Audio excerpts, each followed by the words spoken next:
at the stock market? Or should you be a serious investor? Should you have millions behind you? Can, someone with thousands of rands, or maybe even a couple of hundred, could they look at the stock market as a viable investment option?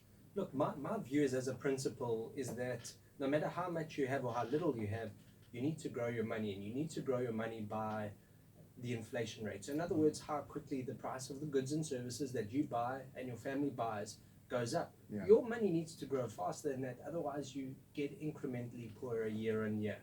To do that, you do need to be an investor, and you do need to be exposed to investments that are going to give you the higher growth. The problem, and I'm sure we're going to unpack this quite a bit tonight, is that to get those higher growth rates, it comes with volatility. It doesn't come for free and in a straight line. And unfortunately, that's where the emotional side of things, the nervousness, the looking at Mr. Trump's Twitter account or ESCOM, becomes very difficult to make rational decisions in those stages. It is also termed fairly high risk, would you say, stock market?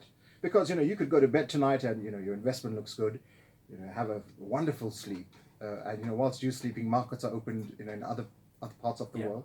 Something goes wrong, one country invades another, someone says the wrong thing, there's, some kind of attack, and all of a sudden markets crash. You get up in the morning, and that investment that you had in the stock market in that particular share may have been pretty healthy the night before.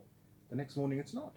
Yeah, that's right. And if you even just look at what's happened in South Africa with the corporate scandals we've had around Steiner, there's concerns around Tonga Hewlett at the moment, and a number of other companies that have some question marks around them.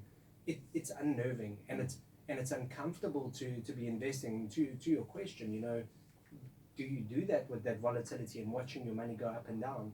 My answer would be, without knowing specific circumstances of people, people probably do need to take on some proportion of risk. How much? We've got various tools that we use to test that, but you do need to, because you need that growth. So how much growth you need, you'll need to determine, probably with a financial advisor or wealth manager. But the key is to really focus long term, to ride out that volatility. So you're not looking at what's happening tomorrow or next week, but how does it look over 5 years, 10 years time, and how is that growth affecting you? Because that volatility in the short term starts to smooth out over the long term, and that's what you need.